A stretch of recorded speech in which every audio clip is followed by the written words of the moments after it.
Así inicia Es Noticia, Noticia en Profundidad. Qué placer estar con ustedes. Soy Tatiana Pérez y les saludo desde nuestra sede central en Caracas, en Venezuela. A partir de este momento, en la próxima hora, tenemos 3 temas que son noticia con el análisis de coyuntura. Como siempre, se los presentamos en titulares. Ahí tenemos el primero, es Noticia Ecuador, con varios escenarios tras el anuncio de la derogatoria de un decreto que generó convulsión nacional.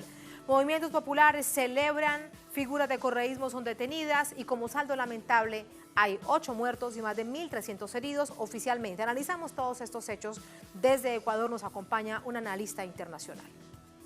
Segundo tema que es noticia, Bolivia en la recta final para las elecciones generales. Hacemos una radiografía del país con acento en esta oportunidad en el Tribunal Supremo Electoral, un organismo que en esta campaña ha sufrido de ataques persistentes por parte de la oposición. Le preguntaremos a su presidenta qué valoración hace de estas acciones y cómo lo enfrentan a solamente una semana de estos comicios generales en el país. Estamos en ese tema como segundo. Y tercer tema que es noticia, Argentina. Nos preguntamos de qué manera incidirá el debate entre los candidatos de la víspera en las elecciones del próximo 27 de octubre. De esto y más conversaremos con el periodista, analista político argentino, Víctor Hugo Morales, quien ya está esperando para compartir esto y más asuntos. Noticia casi comienza, bienvenidos, bienvenidas.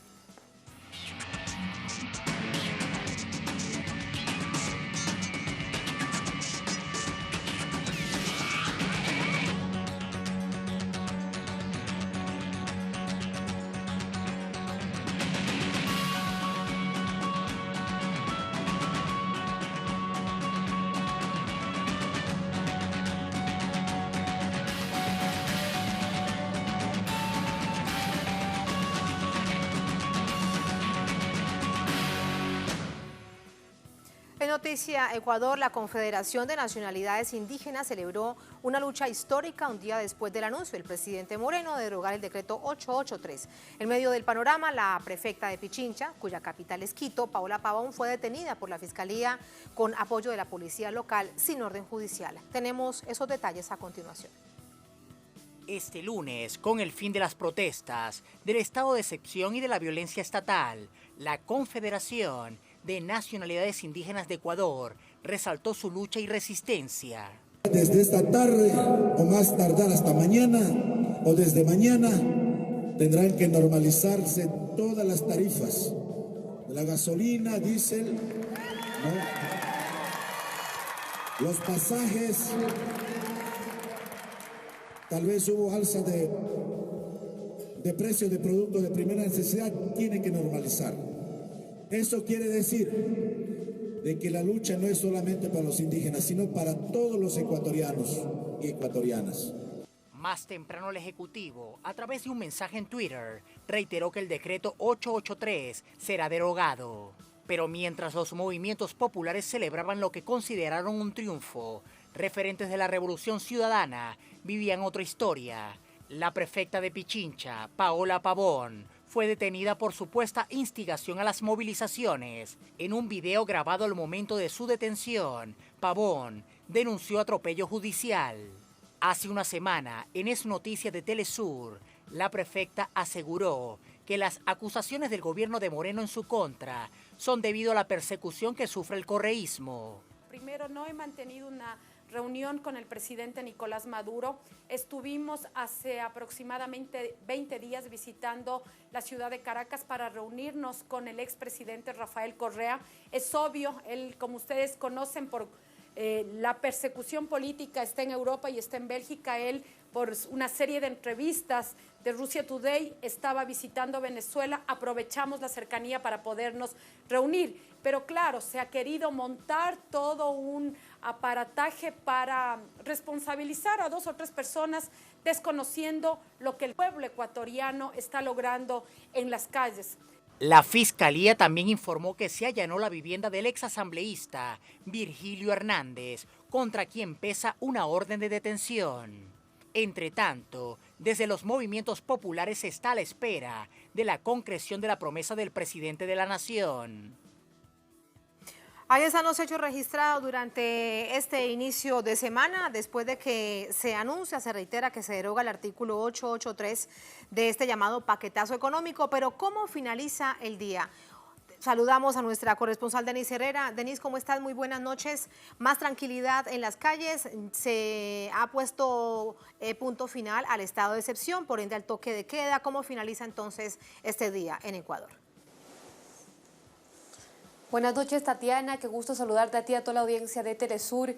Y algo importante que agregar es que ya se hizo público de parte de la Presidenta de la República ya la suspensión del decreto 883 y se ha decretado que se queda sin efecto este decreto. Además, se procede de manera inmediata a la elaboración de un nuevo decreto ejecutivo que permite una política de subsidios de combustible y además hay una disposición transitoria que hasta que se expida el nuevo decreto ejecutivo se revuelva los precios establecidos antes de la vigencia de este decreto. Sin duda, como lo han dicho los sectores populares e indígenas, es una victoria para ellos luego de 11 días de paro nacional. Nosotros hemos venido contando por la pantalla de Telesur cómo se desarrolló esta jornada que inició primero de un pronunciamiento y un rechazo de estas medidas económicas por los transportistas. Luego vimos cómo se fueron sumando no solo las dirigencias indígenas, sino también distintas organizaciones de trabajadores. Sin duda, como lo contábamos ayer también, luego de este diálogo que se esperaba en un inicio que fue a las 3 de la tarde, luego hubo una demora y se pudo entablar ya un acuerdo entre las dirigencias indígenas y el presidente de la República. En un momento hubo mucha suspenso, no se sabía si finalmente el presidente iba a emitir o no la suspensión del decreto 883. Inclusive hoy en rueda de prensa el presidente de la CONAIE, Jaime Vargas, hacía un llamado a las autoridades y decía que esperan que ya se haga público esta suspensión del decreto. Además, agregaba que ellos continúan en resistencia ante las disposiciones que vinieron de parte de la ministra de Gobierno, María Paula Romo, además del ministro de Defensa, Osvaldo Jarrín. Pudimos ver también a la mañana, transitamos las calles principales del centro histórico, que fueron el epicentro de los enfrentamientos entre la Policía Nacional y estudiantes también. Eso fue un inicio de la jornada que se pudo ver esa arremetida policial. Continuaba cercada todas las calles aledañas al Palacio de Gobierno, pero ya se veía también voluntarios limpiando las calles al mismo tiempo que los voluntarios estaban organizados también y ciudadanía y los sectores populares en el sector del Arbolito y Casa de la Cultura, lugares que fueron también centro de acopio para todos los ciudadanos de las distintas organizaciones de movimientos indígenas que pudieron pasar la noche ahí. Sin duda es una jornada que se desarrolló muy tensa en su inicio, sin embargo termina con una fiesta popular con la derogación del decreto 883 y justamente también resaltando la lucha y la resistencia de los pueblos originarios e indígenas del Ecuador. Así las cosas, gracias por este balance, así finaliza este día. Gracias, Denise, muy buenas noches. Vamos con el análisis. Hay distintos asuntos para profundizar y para ello nos ayuda Adoración Guamán, doctora en Derecho, catedrática universitaria española, vive actualmente en Ecuador, nos acompaña también desde Quito. Profesora, ¿cómo está? Buenas noches. Hola, buenas noches. Gracias por acompañarnos, profesora Guamán. La lección, primero, quiero preguntarle a nivel nacional, del músculo que se vio en la movilización popular de estos 11 días. Sí, la primera cuestión importante a resaltar es que la movilización popular ha sido fundamentalmente protagonizada por el movimiento indígena, pero no solo, y creo que es importante ver cómo este sujeto político se ha ampliado, hay una ampliación del campo popular.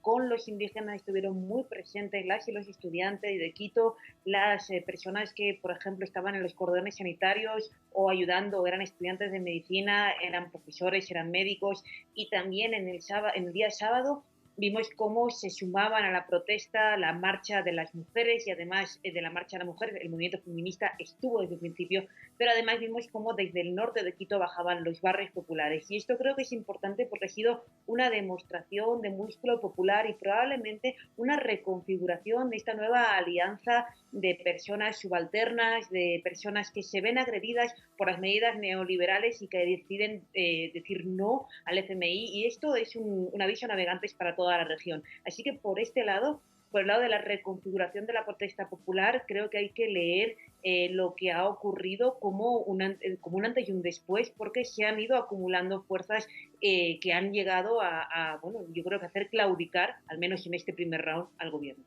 Profesora Guamán, ¿y todo este músculo de carácter social tendrá una derivación de carácter político? ¿Cómo lo ve usted en este escenario? Bueno, esa es la gran incógnita. Yo creo que en una situación de normalidad la tendencia natural sería ir fraguando estas alianzas, la confianza mutua. Hay gente muy joven, gente que no estaba politizada anteriormente, y creo que sería posible esta solidaridad tan increíble que hemos visto en las calles, donde además se había estructurado desde la atención médica hasta la comida, sin importar si fueras miembro de una comunidad indígena o no. Creo que esto evidentemente podría transitar hacia un futuro frente político. Sin embargo, estamos muy preocupados porque desde el principio el gobierno se ha empeñado en crear un chivo expiatorio al que persigue y que hoy, como ya habéis comentado, está utilizando la técnica del lawfare, es decir, la técnica de utilizar el derecho como estrategia para aniquilar al adversario político, y hemos visto cómo han detenido a Paola Pavón, que es prefecta de Pichinchá, pero no solamente a ella. Nos acaba de llegar una noticia de que han detenido a Pablo del Hierro, integrante del Centro Leónidas Pro Año del sur de Quito, es decir, una persona de movimientos sociales. Y la lectura que podemos hacer es una estrategia del gobierno para intentar convertir al correísmo, sencillamente a la militancia de oposición de un determinado sector, en el enemigo, y así evitar estas alianzas que deberían de ir fraguándose hacia el futuro. Es muy preocupante pensar que el gobierno pretende cerrar un conflicto criminalizando a un sector de la población hasta el extremo de legitimar una suerte de cacería contra el opositor político. Estas técnicas de lawfare, que las hemos visto en otras regiones, son evidentemente una vulneración de derechos humanos. Y un conflicto no se salta solamente con la derogación del decreto. Hay muchas cosas que han pasado a lo largo de estos días que requieren reparación y requieren un examen desde la óptica de los derechos humanos. Sin duda, antes de pasar a un asunto sin duda sustancial como los derechos humanos, preguntarle un poco más del correísmo. No solamente la CONAIE, sino todos aquellos referentes, y lo veíamos justo en la jornada de ayer cuando teníamos las imágenes de este proceso de negociación, se mantuvieron en su postura que el correísmo no tenía nada que ver con ello. ¿Por qué entonces este nivel de insistencia, el cual sin duda parece también una contradicción? Porque si ellos dicen que no hay ningún indicio de acercamientos con el correísmo, que es una decisión de carácter popular haber salido a las calles, entonces pareciese una contradicción del propio gobierno.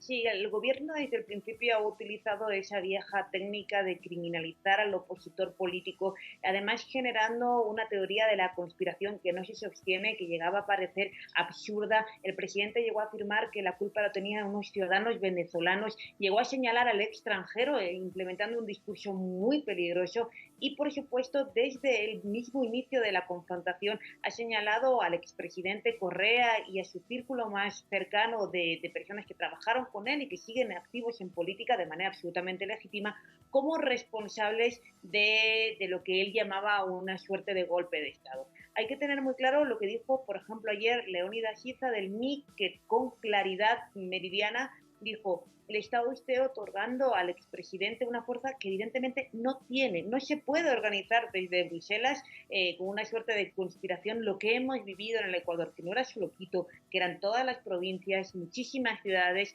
y esa fuerza no se puede atribuir ni a una persona sola ni a un grupo de personas. El gobierno ha utilizado esta crisis para intentar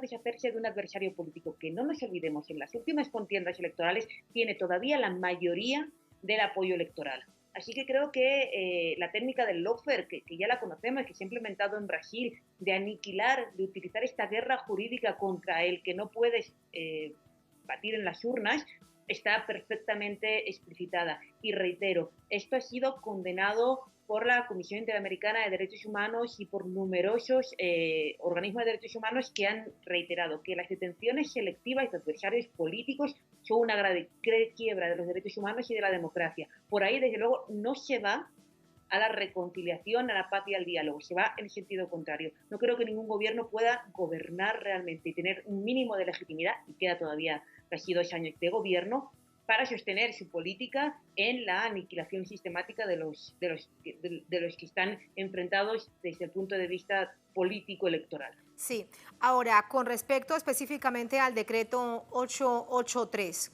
es cómo entenderlo e interpretarlo de una manera más global. ¿Realmente un golpe al Fondo Monetario Internacional ante una decisión de carácter popular?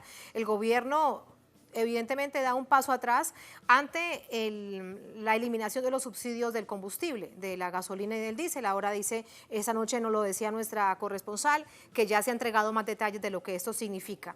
Pero, ¿qué tanto realmente implica un cambio de política entre el gobierno de Lenín Moreno y el Fondo Monetario Internacional?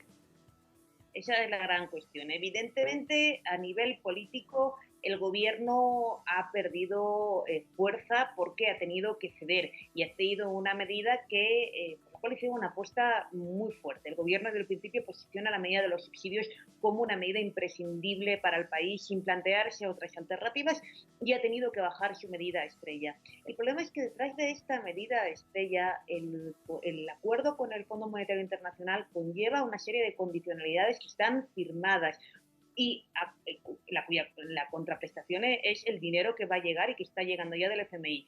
El gobierno tiene unos acuerdos ya firmados que no puede desconocer, que implican la reforma laboral del sector público y del sector privado con una grave rebaja de derechos a los empleados públicos y también a las personas que trabajan en el sector privado, que conlleva además una serie de beneficios para las grandes empresas. Todo este paquete que ya está acordado con el FMI, que están en un borrador de ley, debe ser presentado en forma de proyecto de ley ante la Asamblea Nacional. La pregunta ahora es, el gobierno, después de este primer round, en el que evidentemente ha tenido que bajar su postura estrella y por tanto ha perdido fuerza, ¿será capaz de llevar adelante las medidas que le exige el FMI?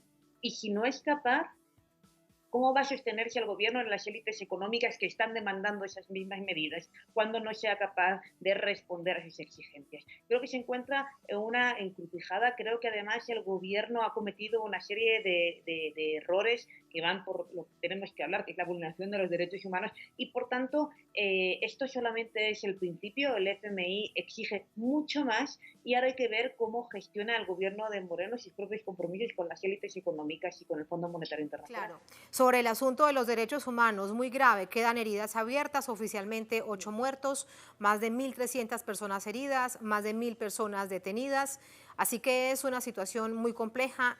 La excesiva violencia por parte de la fuerza pública, no hay necesidad de decir que se denuncia porque ahí están los videos que lo demuestran. Esta herida entonces queda abierta, ¿cómo sanarla?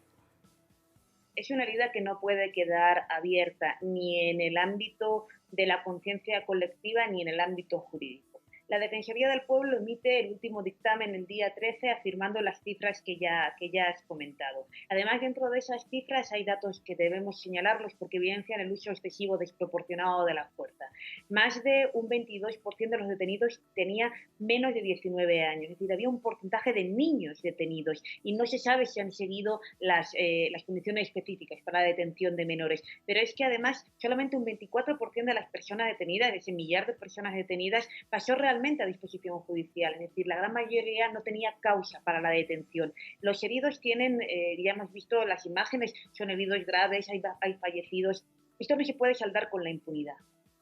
Es absolutamente necesario, y lo ha dicho la Comisión Interamericana de Derechos Humanos, que se puedan depurar responsabilidades respecto del abuso y del uso excesivo de la fuerza contra la población civil. Esto requeriría lo que ya pidió ayer la CONAIE, la destitución inmediata de la ministra María Paula Romo y del ministro Jarrín de Defensa, que fueron sin lugar a dudas los protagonistas de estos actos que hemos visto y que nos han horrorizado a todas y todos del uso desmedido de la fuerza.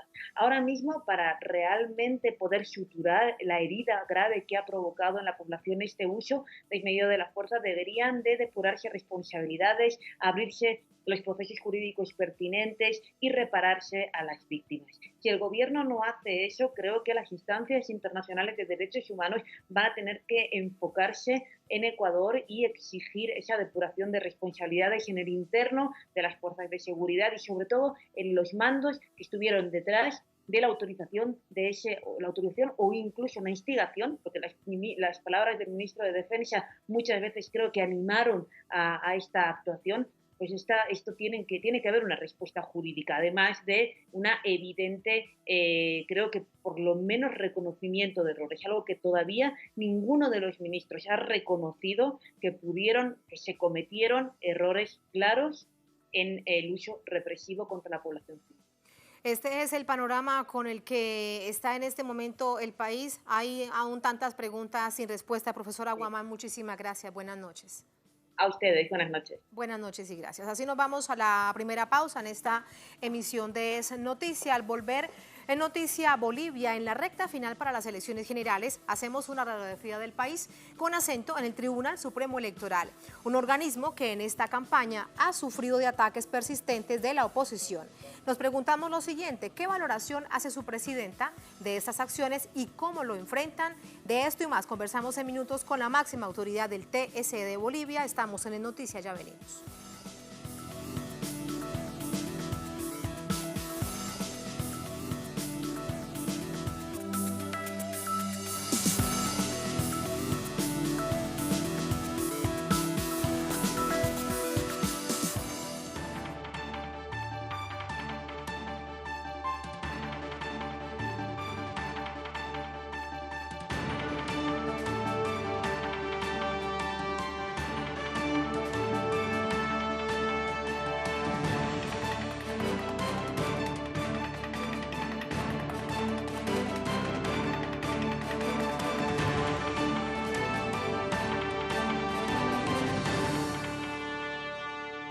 En Noticia Bolivia, la nación entra en la recta final de cara a las elecciones generales de este 20 de octubre. Los candidatos presidenciales hacen sus cierres de campaña. Los medios locales señalan que será una contienda reñida. Sin embargo, las encuestas dan como favorito a Evo Morales con 10 puntos de ventaja sobre el derechista Carlos Mesa. Tenemos todos esos detalles a continuación. Los bolivianos acudirán a las urnas este 20 de octubre. Más de 7 millones de personas están habilitadas para votar, según datos del órgano electoral plurinacional. Los candidatos ya realizan los actos de campaña de cierre. El presidente y candidato por el Movimiento al Socialismo, Evo Morales, encabezó mítines multitudinarios en las ciudades de Tarija, Oruro, Beni, Chuquisaca y Potosí. Morales instó a evaluar lo que significaría el retorno de la derecha al gobierno. Hermanas paseñas, hermanos paseños, nuevamente el Fondo Monetario Internacional impone o condicionan programas a Ecuador. ¿Y cómo está en este momento Ecuador? Convulsionado, movilizado. Entonces, hermanas y hermanos, es importante hacer profundas reflexiones, evaluaciones del pasado, del presente, para proyectar la esperanza de las futuras generaciones. El candidato de Comunidad Ciudadana, Carlos Mesa, también encabezó un acto de cierre de campaña en Tarija y este lunes en Cochabamba. Por su parte, el candidato de Bolivia Dice No, Óscar Ortiz, estuvo en las ciudades de Santa Cruz, Roboré, Riberalta, Cobija y Guayaramerín. Según encuestas, el escenario es favorecedor para Morales y descarta una segunda vuelta. Un sondeo de la firma Ipsos, divulgado este domingo, otorga a Morales el 40% de intención de voto, 18 puntos más que Carlos Mesa, con el 22%, mientras Óscar Ortiz obtendría el 10%. De presentarse ese escenario el próximo 20 de octubre, no se requeriría una segunda vuelta, ya que según la ley electoral un candidato gana en primera vuelta si logra el 50% más uno de los votos, o si teniendo más del 40% obtiene una ventaja de 10 puntos sobre su inmediato contendor. Sin embargo, otro sondeo de Vía Ciencia da por hecho el balotaje, con 38.8% de la preferencia electoral para Morales, sobre el 28.4% de Mesa. Este es el panorama de cara a unas elecciones en las que además se elegirán 130 diputados y 36 senadores. Sumamos más información a esta hora con nuestro corresponsal desde La Paz, Freddy Morales. Freddy, buenas noches. ¿Cómo avanza esta contienda electoral? Saludos, Tatiana. Efectivamente, el presidente Evo Morales ha denunciado un plan opositor contra su gobierno. Tras hechos de violencia en Potosí el fin de semana contra sus simpatizantes que participaban del cierre de campaña en esa ciudad, el mandatario reiteró sus denuncias de un plan para desestabilizar su administración y contra su posible victoria electoral este domingo 20 de octubre. El presidente dijo a una televisora local que tiene pruebas de que se intenta un golpe de Estado y que de esas evidencias, donde se habla incluso de generar violencia, las presentará a los veedores de la Unión Europea que fiscalizan el proceso electoral. Aseguró que hay exmilitares y dirigentes de comités cívicos involucrados en esos planes. Citó a los comités cívicos de Santa Cruz, Cochabamba y La Paz, que la semana pasada patrocinaron cabildos en esas ciudades donde se aprobó desconocer el triunfo electoral de Evo Morales y se convocó a la desobediencia civil, si el mandatario logra su reelección en primera vuelta. La oposición política, que agrupa a izquierdas y derechas, y sus candidatos que participan en el actual proceso electoral y a comités cívicos se agrupan en un comité de defensa de la democracia, ha fracasado en sus exigencias de renuncia de Evo Morales para participar como candidato a la elección y renuncia de los miembros del Tribunal Supremo Electoral. Desde hace varias semanas se esmeran en sembrar dudas sobre el actual proceso y han convocado a la desobediencia y a desconocer los resultados de la elección si esos resultados no les favorecen. Entre tanto, el Tribunal Supremo Electoral ha ratificado que el proceso se desarrolla con normalidad. Han empezado a llegar las misiones de veedores que se supone superarán el centenar de expertos y se distribuyen todos los materiales necesarios para que más de 7.300.000 personas emitan su voto en el sufragio convocado para este domingo 20 de octubre. Tatiana. Gracias, Freddy. Este es el panorama cuando ya también cae la noche en esta nación andina, con una denuncia que genera alarma y preocupación por parte de todos los seguidores del presidente Evo Morales. Él dice que lo que está en este momento avanzando es un intento de golpe de Estado de cara a este proceso electoral en donde se elige presidente, vicepresidente y también el Parlamento o el sistema legislativo. Pero vamos a dejar que sea la propia presidenta del TSE, Tribunal Supremo Electoral de Bolivia, que nos cuente cómo avanza este proceso. Se trata de María Eugenia Choque, nos acompaña, presidenta de La Paz. Presidenta, ¿cómo está? Buenas noches. Muy buenas noches y muchas gracias por esta oportunidad. Gracias a usted. Allí le preguntamos. Sí, dígame. La escucho. Sí, respecto a lo que viene a ser el trabajo del Tribunal Supremo Electoral y la OEP en general, manifestarle que estamos en la etapa final de un trabajo del cual pues ha sido las elecciones de las primarias en el mes de enero y estamos a la fecha en una recta final en lo que implica la preparación del material. Prácticamente todo el material ya ha sido distribuido tanto para voto en el exterior, que son 33 países. Asimismo, decir también de que estamos en una etapa de distribución a través de los tribunales departamentales en los 9 departamentos.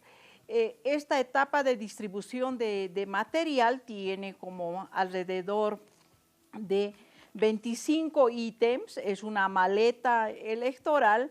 Y los tribunales departamentales están en esta fase de distribución.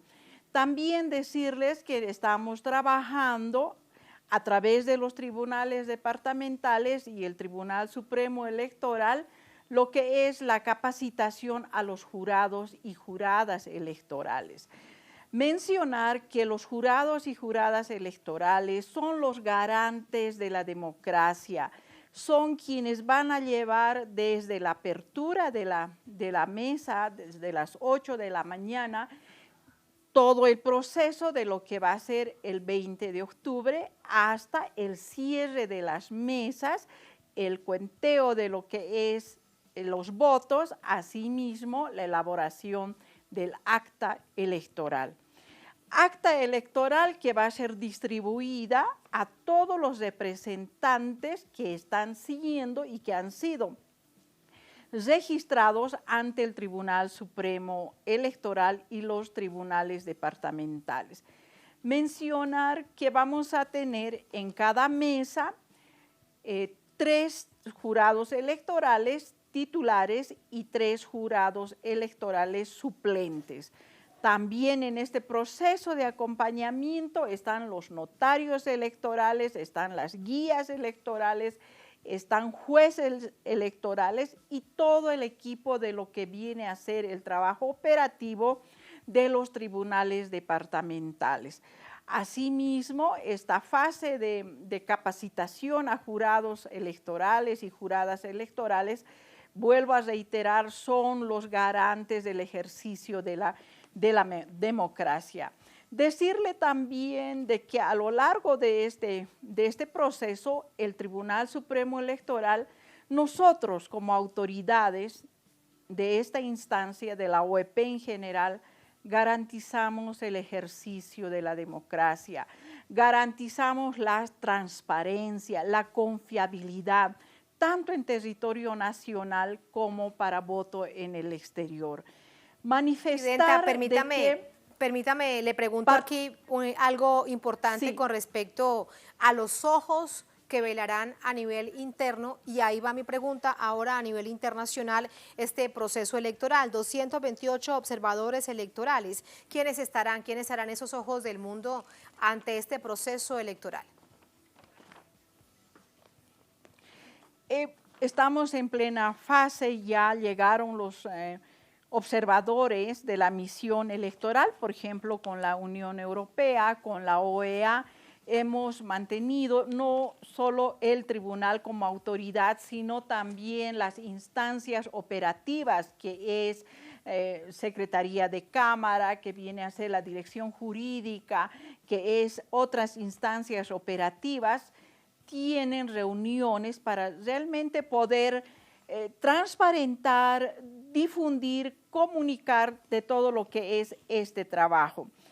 Por primera vez vamos a tener de parte de la misión electoral, vamos a contar con 4 presidentes del organismo similar al Tribunal Supremo Electoral, que es de la misión de la Unión Interamericana de Organismos Electorales, UNIORE, que liderizan este proceso. Asimismo, vamos a tener la misión conformada por diplomáticos acreditados por Bolivia, Cancillería Británica, europarlamentarios, vamos a tener también el Observatorio de la Democracia del Parlamento del Mercosur, también vamos a tener la participación de representantes indígenas que son parte de este proceso. Para nosotros es importante de que realmente ojos externos puedan ser los garantes de este ejercicio. Vamos a tener los talleres de difusión y una cuestión muy importante, decirle a la población boliviana y más allá de las fronteras de Bolivia, decirles que vamos a tener 2 sistemas.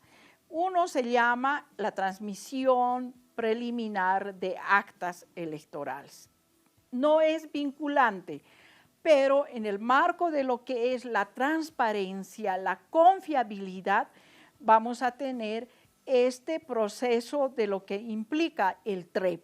Asimismo, como parte de este proceso, vamos a tener el sistema de cómputo, que tiene un carácter oficial.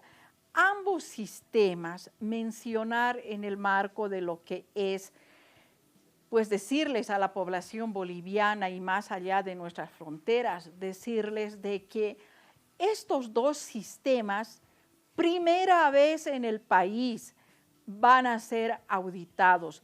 Primera vez que este organismo de la instancia de lo que es el órgano electoral plurinacional, vamos a tener la auditoría concurrente.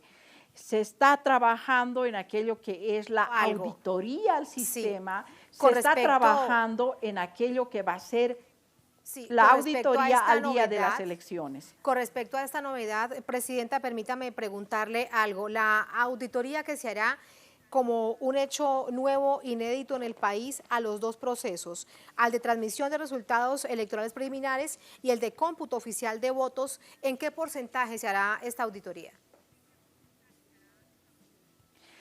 prácticamente la auditoría tiene que ser al 100% porque estamos revisando, o sea, en este momento los auditores, a pesar de la preparación de lo que es los simulacros, ¿no? Estamos haciendo una etapa de simulacros de presentar cómo funciona la transmisión rápida preliminar de actas, cómo funciona el sistema de cómputo. Lo hemos hecho con las organizaciones de representantes de las alianzas políticas, lo hemos hecho también con medios de comunicación.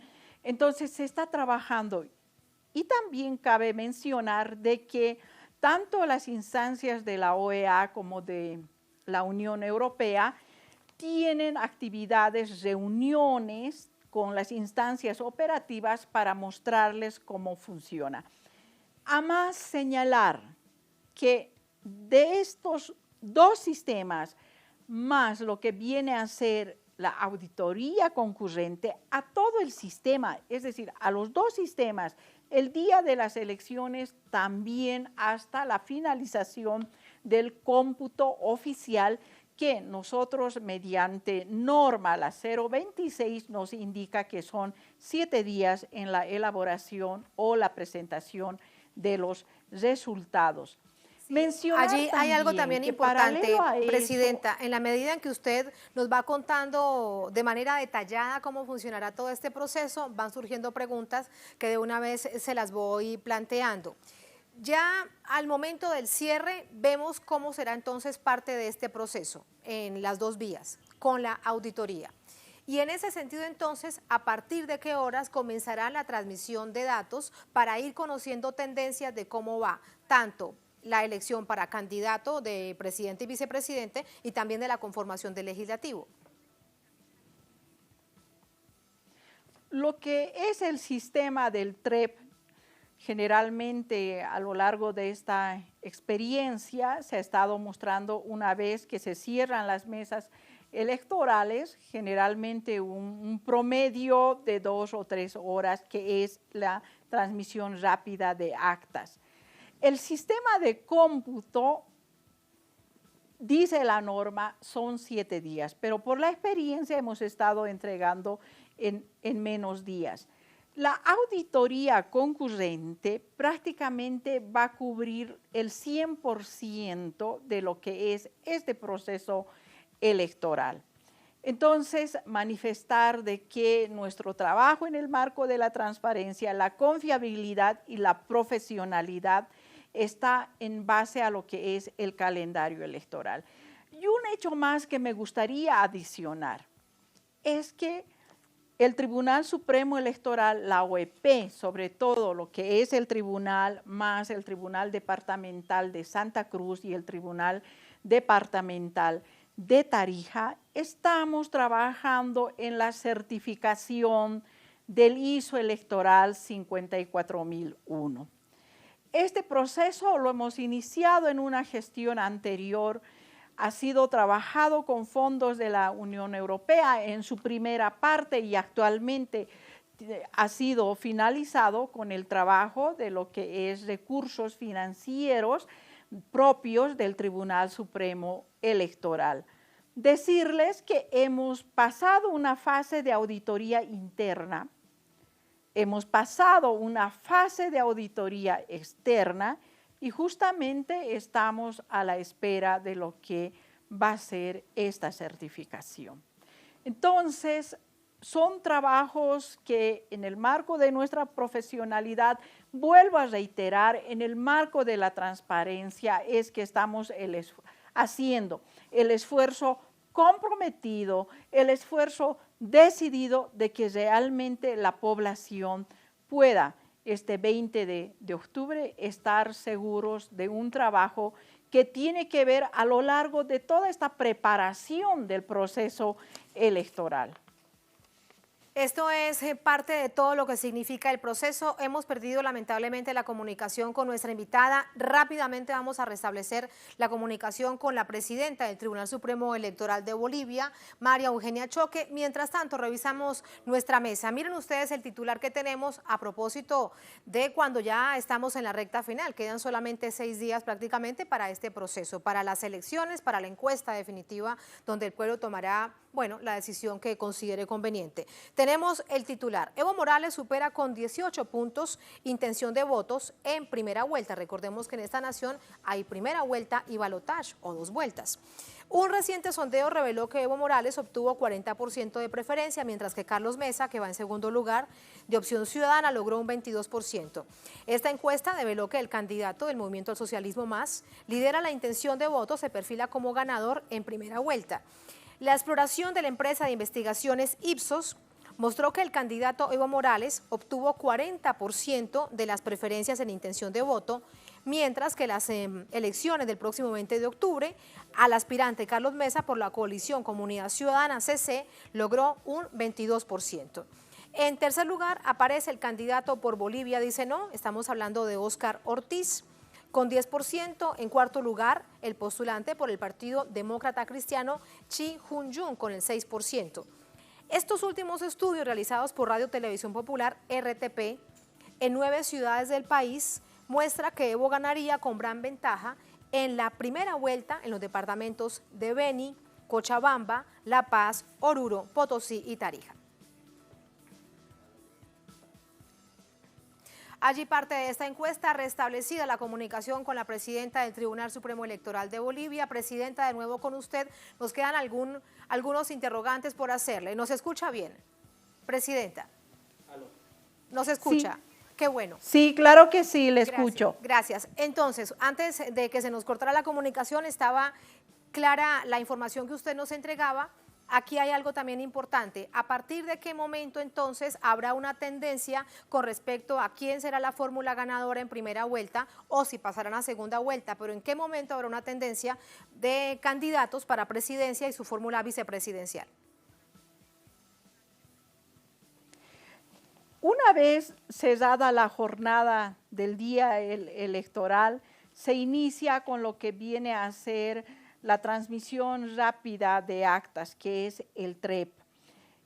Este trabajo tiene el siguiente sistema, que es la toma de la imagen del acta y el acta es transmitida a lo que es el data center.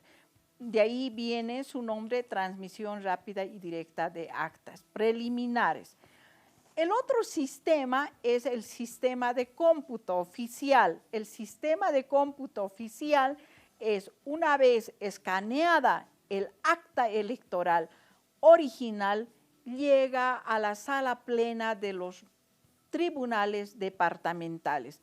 En esta instancia de los tribunales departamentales es el juzgamiento del acta a través de lo que es la validación de los votos para ya el cómputo oficial. Estaba mencionando que el cómputo oficial, según la norma 026, tenemos 7 días para entregar los datos oficiales a la Asamblea General. Sin embargo, por la experiencia a lo largo de estos 11 procesos que hemos llevado adelante, es que se realiza en 2 días, 3 días, ¿no? Tiene que ver con el trabajo también de los tribunales departamentales. El sistema de transmisión rápida y directa de actas, una vez iniciada o una vez enviada a las actas electorales al data center, inicia el proceso de cómputo. Entonces, ese es el trabajo que vamos a realizar a lo largo de esta jornada, ya para el cierre o ya para el cómputo oficial, como la transmisión rápida y directa de actas. Esto es algo muy, muy importante para tenerlo en cuenta. Ahora, la pregunta probablemente obligada, Presidenta. Todo este proceso En todo este proceso han participado las alianzas políticas, las alianzas de la oposición con los distintos candidatos. ¿Han tenido alguna objeción? ¿Han tenido alguna duda sobre el asunto técnico? Se lo pregunto porque particularmente el candidato Carlos Mesa ha dicho que el Tribunal Supremo Electoral no ofrece una garantía de carácter electoral al proceso, que dicen que no es transparente. Entonces, primero preguntarle esto con respecto a ello y su valoración. La ley 1096, que fue para las elecciones de las primarias el 27 de enero de del presente año, las organizaciones políticas, las representaciones de las organizaciones políticas, prácticamente se ha tenido un trabajo conjunto y de coordinación. ¿Cómo nació la 1096? Ha sido un trabajo de manera conjunta, o sea, me refiero a las elecciones de las primarias, se ha realizado un trabajo en coordinación con los representantes, vamos a decir, de la diversidad de organizaciones políticas, sociedad en general, pueblos indígenas originarios, campesinos, medios de comunicación. Se han hecho talleres nacionales. Asimismo, se hizo también talleres de participación de mujeres indígenas originarios, campesinos. El espíritu de la ley 1096 tiene que ver con una dinámica muy propia de las organizaciones políticas. Fueron este trabajo, talleres de debate, diálogos que se ha sostenido con la población en general, se plasma en lo que es la ley 1096 de las organizaciones políticas. Instrumento normativo importante que habla del pluralismo jurídico. Habla de la equidad, de la paridad, de la justicia, habla de la democracia. Decirles a la población en general, Bolivia, en el ejercicio de lo que es este proceso electoral, nosotros está en la Constitución y está en lo que es la 026, nosotros tenemos el ejercicio de la democracia intercultural. ¿Qué es la democracia intercultural? Es la democracia representativa, participativa, que tiene que ver con lo que es el sufragio, y esta va a ser prácticamente el 20 de octubre. Pero también tenemos lo que es la democracia comunitaria. La democracia comunitaria es la elección de sus autoridades indígenas, originarios, campesinos, hombres y mujeres, de acuerdo a normas y procedimientos propios. Para nosotros como país esto es importante y esto contempla la ley 1096 de las organizaciones políticas, la participación en base a normas y procedimientos muy propios de los pueblos indígenas, que se ha llamado democracia comunitaria y autonomías indígenas originario campesinos. Entonces, sí, este proceso de ejercicio de la democracia prácticamente tiene que ver con estas tres formas de participación.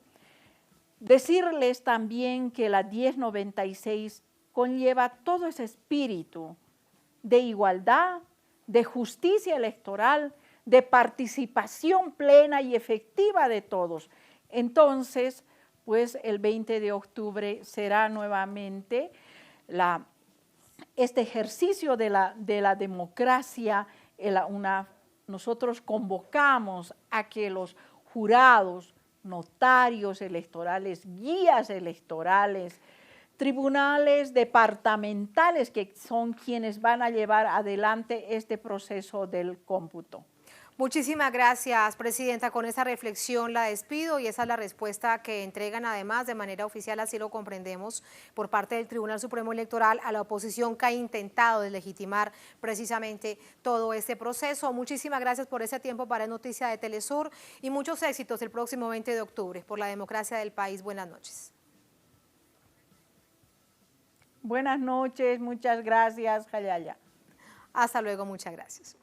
Así nos vamos a la segunda, última pausa en esta emisión de Es Noticia. Al volver, Es Noticia Argentina. ¿Qué aspectos incidirán con respecto al debate de la víspera? Lo tenían aquí en las imágenes, ahí está en full pantalla, de cara a las elecciones del próximo 27 de octubre, elecciones presidenciales y también de otras autoridades nacionales. Vamos a conversar de esto con el periodista, analista político argentino, Víctor Hugo Morales. ¿Cuál será su visión con respecto a esto 24 horas después de un debate que era muy esperado? ¿Cuáles son esas repercusiones además? Lo tenemos al volver, estamos en Es Noticia.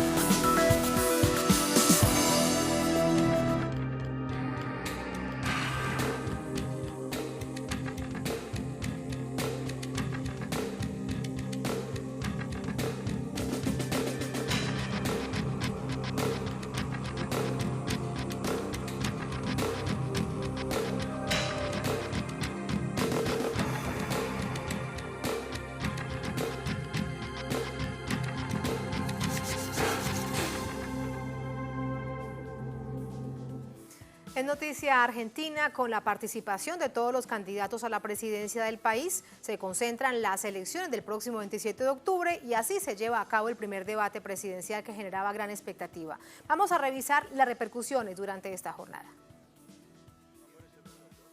Para el periodista Gustavo Cirelli, el candidato que quedó más desdibujado en el debate fue Roberto Lavagna, ya que su discurso es muy similar al de Alberto Fernández y por tanto no se comprende por qué no es parte de una unidad con el Frente de Todos.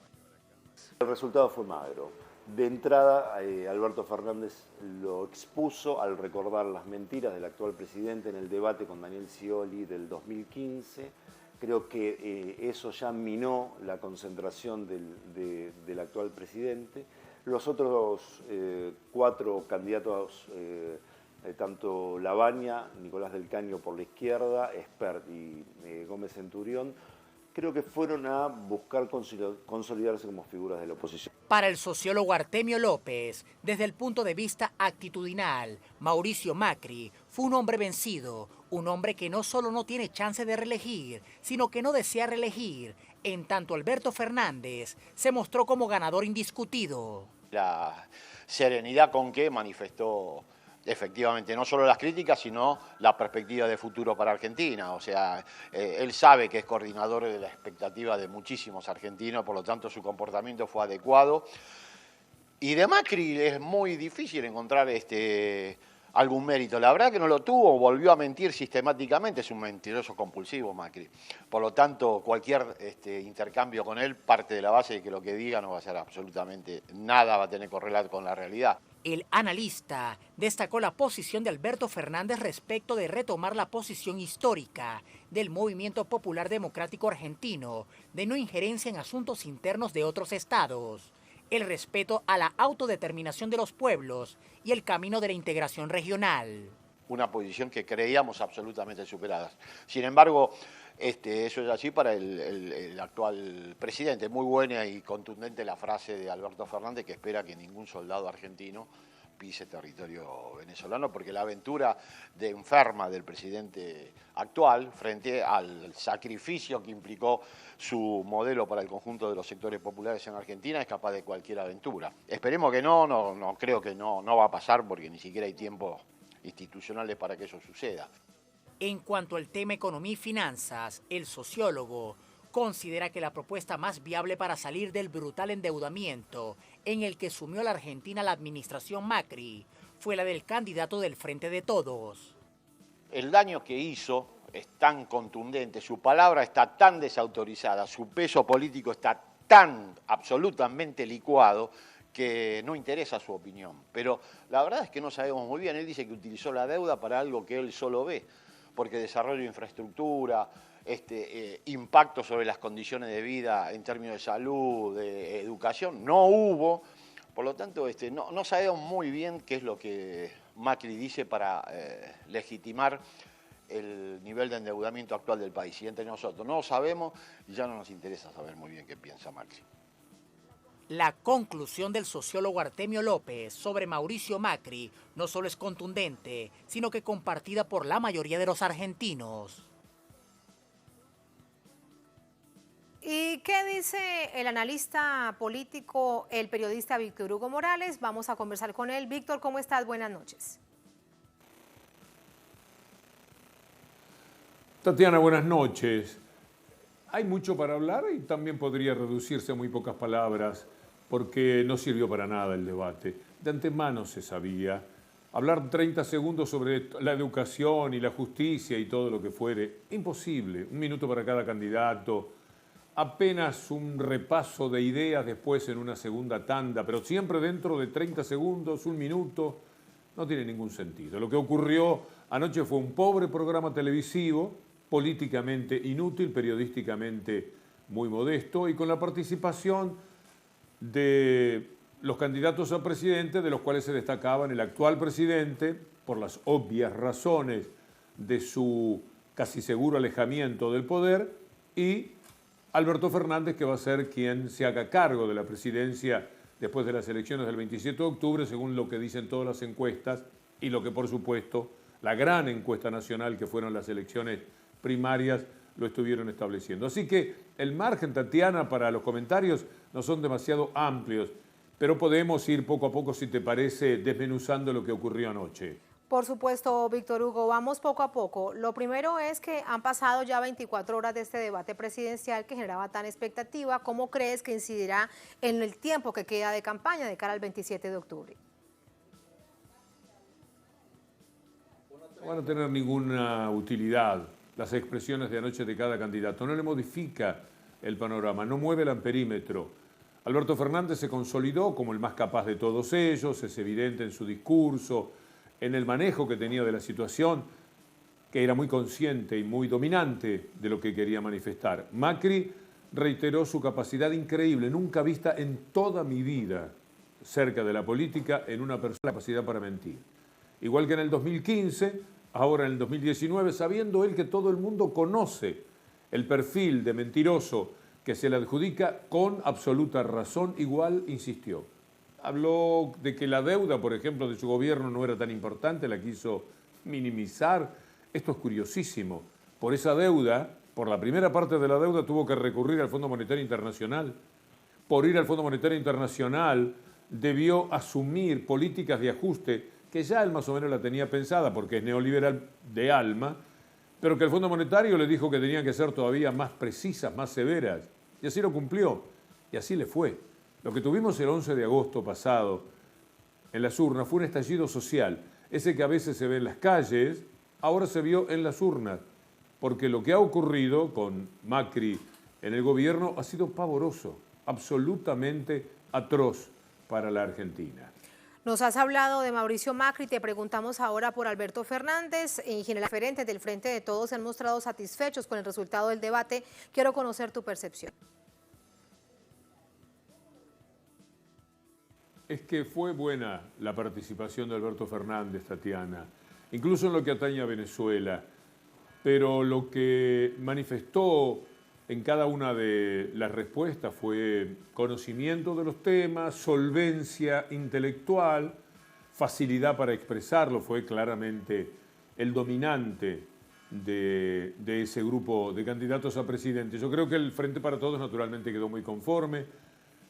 También la gente de izquierda debe haber quedado satisfecha con Nicolás del Caño. Los otros dos candidatos de la extrema derecha no tienen ninguna implicancia, ninguna importancia. Y yo no sé cómo habrán quedado los integrantes del gobierno con Macri. Por un lado se mostraba enérgico y firme, pero enérgico y firme en la reiteración de la mentira, con lo cual Macri no consiguió nada anoche. Esto no modificó el panorama, como te decía en un principio, en absoluto.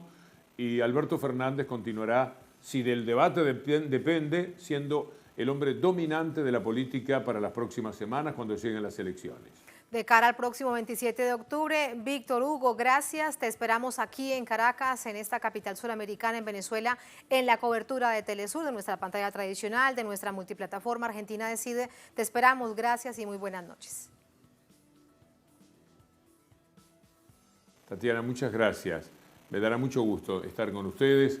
Reencontraré compañeros seguramente de las transmisiones de los campeonatos del mundo, particularmente de Rusia, y con toda la gente que he aprendido a querer y respetar profesionalmente de Telesur. Así que hasta la próxima semana, si Dios quiere. Hasta la próxima semana. Gracias, Víctor Hugo. Te abrazamos de manera grande y te esperamos aquí en nuestra sede central en Caracas, en Venezuela. Así ponemos punto final a esta emisión de Noticia de Telesur. Cerramos nuestra pantalla tradicional. Nos quedamos en redes sociales, @Noticia Telesur, @Tatiana Telesur. Durante esta jornada, otro hecho fue noticia. Se dio más allá de las fronteras de América Latina. Muy atentos a lo que sucede en España. Con eso los dejamos. Hasta mañana.